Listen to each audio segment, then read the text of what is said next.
ಯುವಕನ ಕಿರುಕುಳಕ್ಕೆ ಆತ್ಮಹತ್ಯೆ ಪ್ರಕರಣಕ್ಕೆ ಈಗ ಒಂದು ಮೇಜರ್ ಟ್ವಿಸ್ಟ್ ಸಿಕ್ಕಿದೆ. ಪ್ರಕರಣಕ್ಕೆ ಟ್ವಿಸ್ಟ್ ಕೊಡ್ತಾ ಇರೋದು ಒಂದು ಆಡಿಯೋ.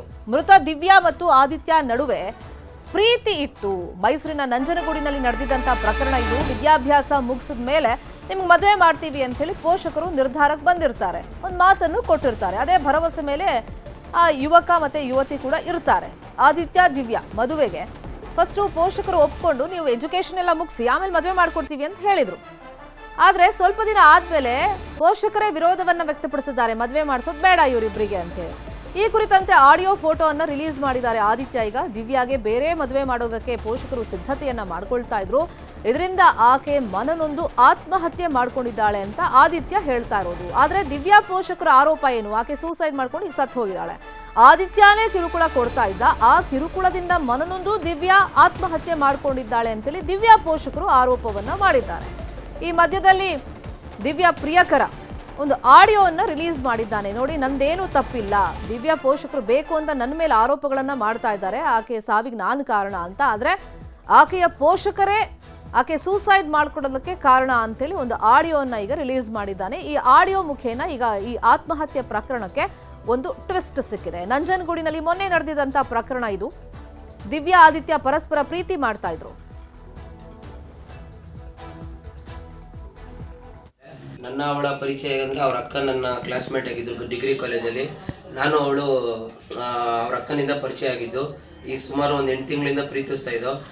ಮಧ್ಯಂತರದಲ್ಲಿ ಅವ್ರ ತಂದೆ ವಿಷಯ ಗೊತ್ತಾದಾಗ ಅವ್ರು ನನಗೆ ಕಾಲ್ ಮಾಡಿ ಏನು ಬೇಡ ಮುಂದುವರಿಯೋದು ಅಂತ ಹೇಳಿದಾಗ ನಾವು ಕಾನೂನು ಪ್ರಕಾರ ವಿರುದ್ಧ ಇದು 18 ಆದಮೇಲೆ ಮದುವೆ ಆಗೋಣ ಅಂತ ನಿರ್ಧಾರ ಮಾಡ್ಕೊಂಡಿದ್ದೋ. ಅಷ್ಟರಲ್ಲಿ ಈಗ 2-3 ದಿನದ ಮುಂಚೆ ಏನಾಗಿದೆ ಅಂತ ಗೊತ್ತಿಲ್ಲ. ಅವ್ರ ತಂದೆ ನನಗೆ ಸುಳ್ಳು ಆರೋಪ ಮಾಡಿದ್ದಾರೆ. ನನ್ನ ಮಗಳು ಕಿರುಕುಳ ಕೊಡ್ತಾ ಇದ್ದ, ಅದರಿಂದ ಅವಳು ಸೂಸೈಡ್ ಮಾಡ್ಕೊಂಡಿದ್ದಾಳೆ ಅಂತ. ಆದ್ರಿಂದ ಅವ್ರ ತಂದೆ ತುಂಬ ಕಿರುಕುಳ ಕೊಟ್ಟಿರೋದಕ್ಕೆ ಮತ್ತು ನಾನು ಅವಳು ಕಿರುಕುಳ ಕೊಟ್ಟಿಲ್ಲ ಅನ್ನೋದಕ್ಕೆ ನಾನು ಎವಿಡೆನ್ಸ್ ಏನು ಬೇಕು ಅದನ್ನು ನಾನು ತಲುಪಿಸಿದ್ದೀನಿ. ಅದರಿಂದ ಅವ್ರ ತಂದೆ ನನ್ನ ಮೇಲೆ ಸುಳ್ಳು ಆರೋಪ ಮಾಡಿದ್ದಾರೆ. ಅದರಿಂದ ಪೊಲೀಸ್ ಆರಕ್ಷಕರು ಇದನ್ನ ಎವಿಡೆನ್ಸ್ ಎಲ್ಲನೂ ತನಿಖೆ ಮಾಡಿ ಒಂದು ನ್ಯಾಯ ಒದಗಿಸಬೇಕು. ದಿವ್ಯಾ ಹಾಗೂ ಪ್ರಿಯಕರನ ನಡುವೆ ನಡೆದಂತ ಸಂಭಾಷಣೆ ನ್ಯೂಸ್ 18ಗೆ ಲಭ್ಯವಾಗಿದೆ. ಅವರಿಬ್ರು ಏನ್ ಮಾತಾಡ್ಕೊಂಡಿದ್ರು ಅಂತ ಕೇಳಿಸ್ಕೊಳ್ಳೋಣ. ಬೇಕು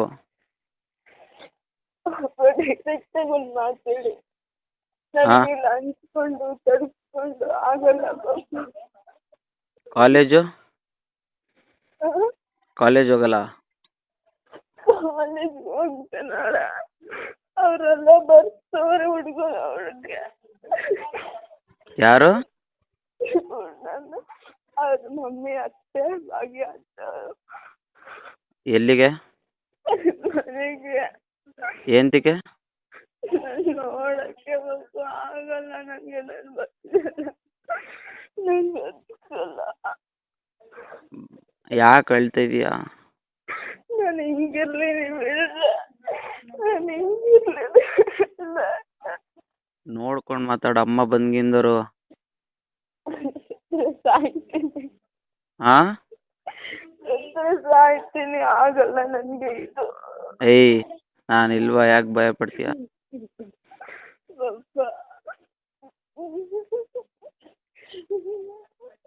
ಯಾಕೆ? ಏನೇನೋ ಯಾರ್ಯಾರು ಏನೇನೋ ಬಂದು ಹೇಳಿದ್ರು ನಂಗೆ. ಆದ್ರೂ ನಾನು ನಿಮ್ಮನ್ನ ನಂಬಿ ಫೋನ್ ಮಾಡಿದ್ದೀನಿ ಪಾಪ. ಯಾರು ಏನೇನು ಹೇಳಿದ್ರು? ಸಂಜನಾ, ಪ್ರಿಯಾಕ ಎಲ್ಲ ಏನೇನೋ ಹೇಳಿದ್ರು. ನಂಗೆ ಅದೇನು ಬೇಡ, ನೀವು ನನಗೆ ಮೋಸ ಮಾಡಲ್ಲ ಅಂತ ಗೊತ್ತಿದ್ದೆ ನಾನು ಫೋನ್ ಮಾಡಿದ್ದೀನಿ ಪಾಪ. ನಿನ್ಗಂಗೆ ಅನ್ಸುತ್ತಾ ನಾನು ಆ ಥರ ಮಾಡ್ತೀನಿ ಅಂತ? ಇಲ್ಲ ಇಲ್ಲ. ಮತ್ತೆ ನಾನು ಇಲ್ಲಿರಲ್ಲ, ನಂಗೆ ಈಗಲೇ ಮದುವೆ ಮಾಡ್ತವ್ರೆ. ಈಗಲೇ? ನನಗೆ ಬೇಕು, ನನಗೆ ಬೇಕು. ಅಳ್ಬೇಡ. ಅಮ್ಮ ಬಂದ್ಗಿಂದವ್ರು ನೋಡ್ಕೊಂಡು ಮಾತಾಡು. ಹಲೋ, ಅಮ್ಮ ಬಂದ್ಗಿಂದವ್ರು ನೋಡ್ಕೊಂಡು ಮಾತಾಡು ಪ್ಲೀಸ್. ಪುನಃ ಹೊಡಿತಾರೆ.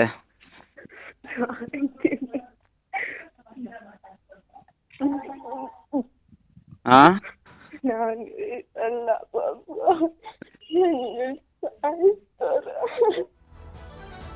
ಅದೇ ವಿಷಯವಾಗಿ ಇನ್ನಷ್ಟು ಡೀಟೇಲ್ ಆಗಿ ಇನ್ಫಾರ್ಮೇಶನ್ ಕೊಡ್ತಾ ಹೋಗೋದಕ್ಕೆ ನೇರ ಸಂಪರ್ಕದಲ್ಲಿ ಕನೆಕ್ಟ್ ಆಗಿದ್ದಾರೆ ನಮ್ಮ ರಿಪೋರ್ಟರ್ ಆನಂದ್. ದಿವ್ಯಾ ಆದಿತ್ಯ ಪ್ರೇಮ್ ಕಹಾನಿ ಒಂದ್ ಕಡೆ ಆದ್ರೆ ಈಗ ಆರೋಪ ಪ್ರತ್ಯಾರೋಪಗಳು ಕೂಡ ಕೇಳಿ ಬರ್ತಾ ಇದೆ. ಅಂದ್ರೆ ದಿವ್ಯಾ ಪೋಷಕರು ಪ್ರಿಯಕರನ ಮೇಲೆ ಆರೋಪ ಮಾಡಿದ್ರೆ ಪ್ರಿಯಕರ ದಿವ್ಯಾ ಪೇರೆಂಟ್ಸ್ ಮೇಲೆ ಆರೋಪ ಮಾಡಿರೋದು. ಹಾಗಾಗಿ ಆತ ಏನಾದ್ರೂ ಈಗ ಕಂಪ್ಲೇಂಟ್ ಅನ್ನ ಕೊಟ್ಟಿದ್ದಾನ, ಮತ್ತೆ ಆಕೆ ವಯಸ್ಸೆಷ್ಟು?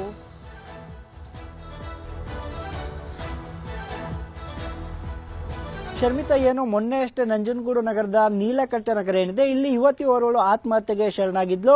ಯುವಕನ ಅಂದ್ರೆ ಆತನನ್ನ ಪ್ರೀತಿಸುವಂತ ಪೀಡಿಸ್ತಾ ಇದ್ದ ಹಿನ್ನೆಲೆ ನನ್ನ ಮಗಳು ಆತ್ಮಹತ್ಯೆ ಮಾಡ್ಕೊಂಡಿದ್ದಾಳೆ ಅಂತೇಳಿ ಯುವತಿ ದಿವ್ಯಾ ತಂದೆ ಗುರುಮೂರ್ತಿ ಏನಿದ್ದಾರೆ ಅವರು ಆದಿತ್ಯನ ಮೇಲೆ ದೂರನ್ನು ಕೂಡ ದಾಖಲಿಸಿದ್ರು. ಆದ್ರೆ ಇದೀಗ ಅದೇ ಪ್ರಕರಣಕ್ಕೆ ಟ್ವಿಸ್ಟ್ ಸಿಗ್ತಾ ಇರುವಂತದ್ದು.